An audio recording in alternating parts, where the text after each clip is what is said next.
Alright mga kabartusyo, ngayong araw panibagong content na naman tayo at ang i-highlight po natin na isa sa mga commemorative coins na meron po tayo in collection in honor po sa ating bayani na si Apolinario Mabini. At ang commemorative coin na ito ay ginawa para sa kanyang honor sa kanyang 150th na kapanganakan anniversary. Yan, katulad nito. At itong nasa unahan po mga kabartusyo. Ang commemorative coin na ito mga kabartusyo para sa kaalaman lang po ng lahat ay 9,800 lang po ang mintage na ginawa po nito. So masasabi nyo po na although hindi siya sobrang rare po talaga, pero masasabi po natin na ang coin na ito ay rare na rin po. Hindi masyadong rare, pero rare. Naintindihan nyo po? What I mean is, hinahanap na rin ito ng mga karamihan sa mga collector, katulad ng meron ako, or ako, dahil ang mga coin na ito ay most likely, kung wala man sa bangko, most likely ang mga coins na ito ay hawak na ng mga collector, katulad namin. Okay po, kasi 9,800 lang po ang mintage na ginawa nito simula noong nirelease po ito. Ito ay noong 2014. Nirelease po ang commemorative coin na ito in honor sa kanyang 150th birth anniversary. Okay po. So kasama din sa video na ito ang pag-uusapan po natin ang feature na meron ang commemorative na, coin na ito at syempre kung magkano na ito ngayon sa market. Lalo na kung mga yung kaibahan po mga kabartusyo po ang kaibahan kung ang bibili ay mga kolektor lamang, kung ang bibili ay yung mga nag-aalahas, at kung ang bibili ay mga taong nais mag-complete ng kanilang coin set at pumupunta talaga sa subastahan. So yun po ang pag-uusapan natin sa video na ito patungkol dito sa ating commemorative coin sa ating bayani na si Apolinario Mabini.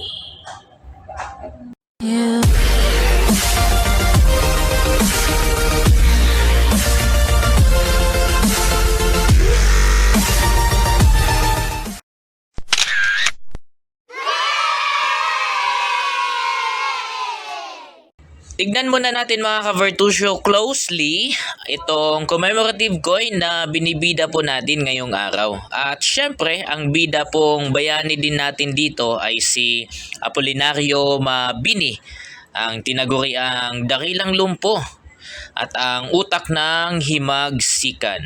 Ayan. Ito po ay tinagurian ding the first prime minister na meron po ang ating Republika Pilipinas. Okay po. So ito ay in honor sa kanyang 150th birth anniversary. Yan, makikita po natin sa picture na ito si Apolinario Mabini. Itong coin na meron ako mga kabartusyo na bago lang po itong nakuha at maidagdag sa aking mga collection of commemorative coins for Apolinario Mabini ay hindi na siya 100% maganda ang quality. Pero so far maayos naman kasi walang dagdag, walang kalawang at walang gasgas. Okay po. So syempre ang nasa gitna po ay ang picture or image ni Apolinario Mabini na nakaupo. Ayan.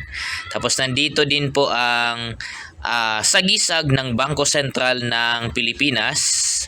Tapos nandito naman po sa baba ang cause of celebration nga po kung bakit nabuo or nagawa or na-produce ang commemorative coin na ito na Apolinario Mabini para sa kanyang 150th kapanganakan anniversary.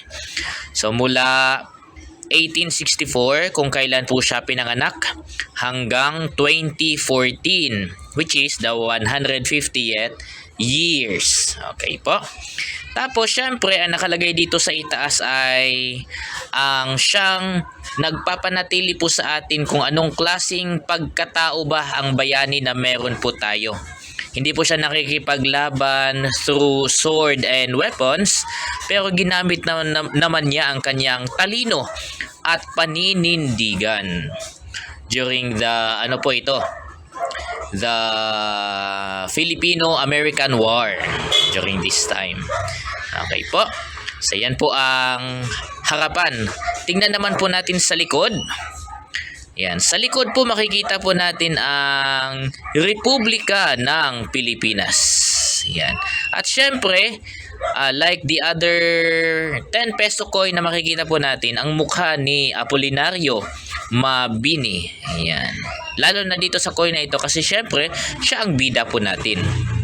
Si Apolinario Mabini. Ang face value ng coin na ito mga ka-Virtusio ay 10 pesos. 10 pesos po ang face value po nito. Okay po, so kung meron kang bibilhing isang bagay or pagkain, 10 peso lang po ang market value po nito. Pero mag-iiba po yun. Tulad ng mga sinabi ko po kanina sa inyo mga ka-Virtusio, mag-iiba po ang asking price ng mga kolektor. Mag-iiba din po ang asking price ng mga nagbebenta ng alahas at nangongolekta din ng gantong klase ng coin.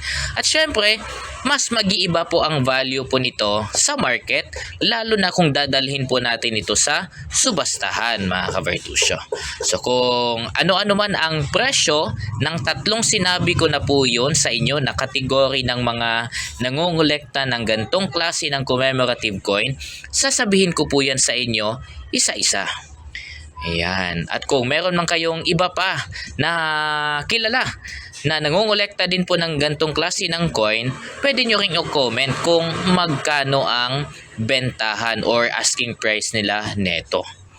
As for me na collector, yung tatlong bagay na yon, kategorya ng mga klase ng collector, ang ibibigay ko po sa inyo na asking price. Okay? Yan. Unahin natin mga ka-Virtusio, yung mga may pwesto, yung makikita nyo po sa mga palengke na tawag nito, bumibili ng mga sira-sirang alahas, mga ginto, ganyan po. Yung mga nag-aayos ng mga sirang relo. Ito kasi ay mga collector din at the same time. Pero nasa mababang area lang po sila ng mga collection ng coins. Kasi madalas ang mga hinahanap po nila yung mga lumang coins, tapos yung mga coins din po na tubog sa ginto or tubog sa silver, yun po yung mga klase ng hinahanap nila. So yung mga gantong klase ng coin, yung mga gantong klase ng commemorative coin mga ka-Virtusio ay binibili po nila sa nasa 70 pesos hanggang 100. Mababa, sobrang baba lang din talaga mga ka-Virtusio. Matatawa ka na lang kasi halos hingiin na lang po sa iyo. Halos hingiin na lang po nila sa iyo. Kasi ito kasi ay gawa sa brass. Kaya brass or tanso. 'Yun. Kaya hindi siya masyadong valuable po para sa kanila. So iba din talaga doon sa mga naghahanap nitong collection ng coin na ito para sa kanilang coin set or para may masabi silang mga collected coins talaga. Kumbaga mga numismatics or ako, fanatic ako ng mga coin kasi. Yan. So unang presyo doon sa mga nag-aalahas ganyan, 70 to 100 pesos po ang asking price po nila nito. Okay po. Pangalawa, mga ka-Virtusio, doon sa mga kolektor. Merong mga kolektor po na umiikot. Yung mga nakikita nyo po mga umiikot minsan. Yan. Meron din namang mga sumasakay sa jeep tapos bumibili ng mga coins doon sa mga tindahan, ganyan. Okay po. Isa pa ako sa mga doon. Yan, pumupunta sa mga jeep, tapos nag-aalok ako kung meron kang coin na commemorative coin, bibilhin ko. Yan. At kung kayo mga ka-Virtusio, idaan ko na lang po sa ganito kasi ito ay for collection purposes lang po kasi to create a coin set. Okay po. So sa aming mga klase ng collector, mga numista ay bawat commemorative coin, kung meron ka mga ka-Virtusio, seryoso po ito. Kung meron ka na commemorative coin po ay bibilhin po namin yan ng 300 pesos hanggang 500. Ayan. Tapos, sa commemorative coin na katulad po nito, Apolinario Mabini. So, binibili po namin ang bawat commemorative coin regardless kung anong klase ng commemorative coin ng 300 pesos hanggang 500 pesos. Depende po sa quality at syempre sa ganda pa ng coin na meron kayo. Syempre, mas maganda, mas walang gasgas, mas makinang, mas mahal. Okay po? So yun naman ang presyo ko bilang isang kolektor at tumista. Pero kung medyo nababaan ka sa presyo na yun mga ka-Vertusio, pwede naman na sumama din kayo sa amin kasi minsan ginagawa din namin ito, which is pumunta sa subastahan. Okay po? Sa subastahan mga ka-Vertusio, ganito po yun. I-mindset po natin ito. Pag nasa subastahan po kayo at ang magiging highlight kunwari ay mga commemorative coin, mataas po ang simula kaagad ng bidding. Okay po, mataas kaagad. Kunwari, noong November 30, yun po ay in honor sa ating bayani din na si Andres Bonifacio. So nagkaroon po ng subastahan sa Quiapo regarding commemorative coin na Andres Bonifacio, which is meron din ako. Pero that time hindi kami nakapunta. Alam niyo po ba mga ka-Vertusio na ang bidding ng commemorative coin na yon ay starts with 30,000 pesos. Yes po mga Vertusio. Sa subastahan, mataas talaga ang presyo. May starting bidding kasi kagad yan. Okay po, lalo na at hinahanap ang mga gantong klase ng commemorative coin. Sabi ko nga po sa inyo, hindi masyado itong rare, pero hinahanap ng maraming kolektor. Lalo na at 9,800 lang po ang mintage na nirelease neto. Okay po. So, simula po niya ay 30,000. Tapos, ang pinakamahal yata, kung hindi ako nagkakamali, according doon sa mga balita, ay umabot siya ng 75,000. So, isipin nyo na lang, di ba? Isipin nyo na lang po yun. Pero sa subastahan po yun. Kailangan mong pumunta, kailangan mong makipagbuno, kailangan mong ihanda yung coin mo, kailangan mong ihanda ang mga papeles na meron ka sa coin na yun.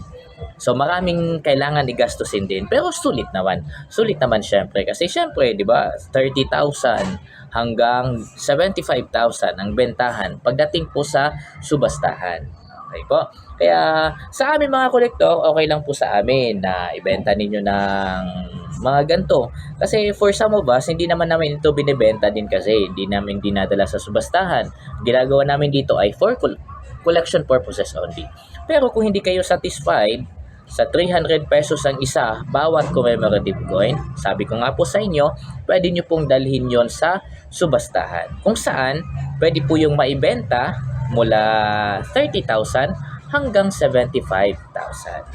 So, gano'n naman po ang mga presyohan ng commemorative coins. Ako mismo mga Vertusio, talaga ang fan po ako of collecting commemorative coins.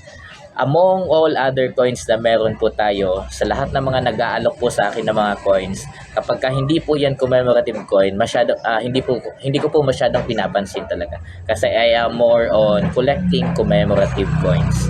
Regardless kung anong klase ng commemorative coins, yun po ang gusto ko, mga commemorative coins. Okay? Kaya kung meron ka man mga ka-Vertusio, pwede nyo po akong i-message. May mga kakilala ako sa school, nga mga nag-aalok po sa akin, hindi ko pa mabili-bili yung coins nila kasi, one, wala pang budget. Wala pang budget.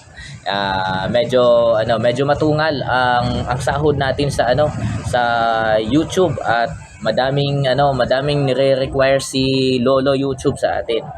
Okay? Pangalawa, yung mga inaalok na commemorative coins kasi sa akin ay meron na ako.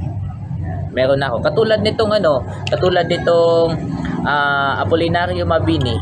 Meron na po akong 1, 2, 3, 4, 5, 6, 7, 8. 8 na po itong collection na meron ako ng Apolinario Mabini commemorative coin. Yan. At itong bago kong nakuha ng 300 pesos po ang bili ko neto. Yan, pang 8 na po ito sa collection na meron ako about Apolinario Mabini. Kaya madami na. So I am asking na alokin niyo ako ng ibang coins na wala pa ako. Okay po, kasi yun ang hinahanap ko. To complete my coin set. Ang bida, commemorative coins. Sa video na ito, ang bida natin ay ang bayani na si Apolinario Mabini.